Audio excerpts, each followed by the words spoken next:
چلیں آج آپ کو ایک کہانی سناتے ہیں۔ ایک دفعہ کچھ یوں ہوا کہ دو خنس تھے، وہ اٹھتے جا رہے تھے تو ان کو اپنی منزل کو جاتے ہوئے راستے میں رکنا پڑا اور انہوں نے ایک جنگل میں پڑاؤ کیا۔ جب وہ رات کو جنگل میں رکے تو وہاں انہوں نے دیکھا کہ دور دور تک وہ پرندوں کا کوئی نام و نشان نہیں ہے۔ تو وہ گھبرا سے گئے، تو انہوں نے کہا کہ کیا یہاں پہ کوئی پرندے ہی نہیں ہیں؟ تو وہاں پہ کبھی کبھی ایک الو کی آواز آتی تھی۔ تو خنس ان سے پوچھنے لگے کہ یہاں ویرانہ کیوں ہے؟ ایک الو کی آواز آتی ہے، باقی سارا ویرانہ ہے۔ تو الو نے کہنے لگا کہ میں آپ کو صبح بتا دوں گا۔ تو اب جب صبح ہوئی تو خنس اور اس کی جو بیوی تھی فیمیل خنس، وہ اڑنے لگے۔ تو الو نے خنس سے کہا، میاں آپ تو جا سکتے ہو مگر یہ میری بیوی ہے، اس کو آپ نہیں لے کے جاؤ۔ تو اب خنس پریشان ہوا، اس نے کہا دیکھے اس کے اور میرے پار ایک سے ہیں، ہماری شکلیں ایک سی ہیں، تو آپ کیسے وہ کہہ رہے؟ اس نے کہا نہیں یہ میری بیوی ہے اور تم یہاں سے چلے جاؤ۔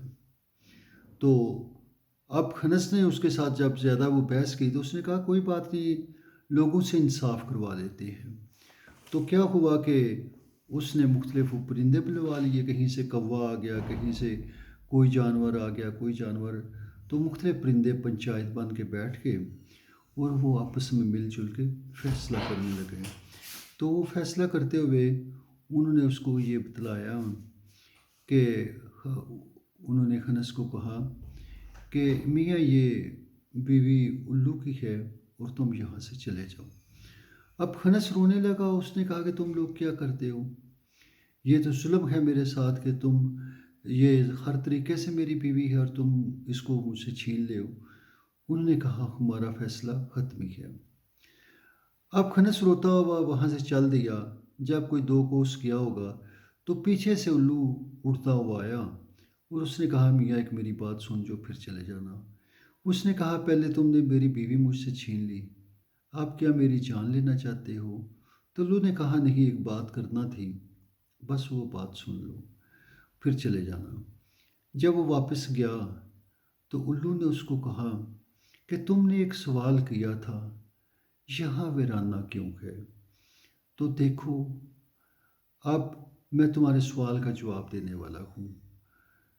دیکھ لیا تم نے یہاں پہ انصاف کا عالم، یہاں پہ انصاف کا عالم یہ ہے کہ لوگ میرے حق میں انہوں نے فیصلہ کیا، چونکہ میں ان کا جاننے والا تھا، میں یہاں کا باسی تھا، تم یہاں کے باسی نہیں تھے، اس لیے انہوں نے فیصلہ انہوں نے تیرے حق میں نہیں کیا، میرے حق میں کیا ہے۔ یہ ہے یہاں انصاف کا عالم۔ جہاں انصاف نہ ہو وہاں ویرانے ہی ہوتے ہیں۔ سیکنڈ ورلڈ وار میں جب چرچل چرچل سے پوچھا گیا کہ ہم کو ہٹلر تباہ کر دے گا، ختم کر دے گا، تو چرچل نے اس سے سوال کیا، سوال کرنے والے سے اس نے کیا، چرچل نے پوچھا آپ مجھے بتلاؤ کہ انگلینڈ کی عدالتوں میں انصاف ہوتا ہے؟ اس نے کہا انصاف ہوتا ہے۔ پھر اس نے کہا کہ انگلینڈ کی فیکٹری کام کرتی ہے، غریب لوگوں کو جاب مل رہی ہے؟ اس نے کہا فیکٹری کام کرتی ہے، غریب لوگوں کو جاب مل رہا ہے۔ پھر چرچل نے اس نے کہا کہ آپ مجھے بتلائیں کہ یہاں پہ غریب آدمی رات کو کھانا کھا کے سوتا ہے یا لوگ بھوکے سوتے ہیں؟ تو اس نے کہا سبھی لوگوں کو کھانا ملتا ہے۔ تو چرچل نے کہا جب سب قوم کو کھانا مل رہا ہو، ان کو کام مل رہا ہو اور اس کی عدالت کے اندر انصاف ہو، ایسی قومیں تباہ نہیں ہوتی ہیں۔ تو انصاف بہت ہی اہم چیز ہے۔ ایکچولی دین اسلام کی بیس کی اس انصاف پہ ہے، مگر آپ دیکھیں ہم لوگ اسلام کا نام لے کے اس کو بدنام کر رہے ہیں، اس کو ہم نے اچھوت لوگوں کی طرح اچھوت کر دیا ہے۔ لوگ اسلام کو اب ایک ہارر لے رہے ہیں، ٹیرر لے رہے ہیں، اس کے اوپر بہت زیادہ ایلیگیشنز آتی ہیں، مگر ہم ان ایلیگیشنز کا جواب تو بڑے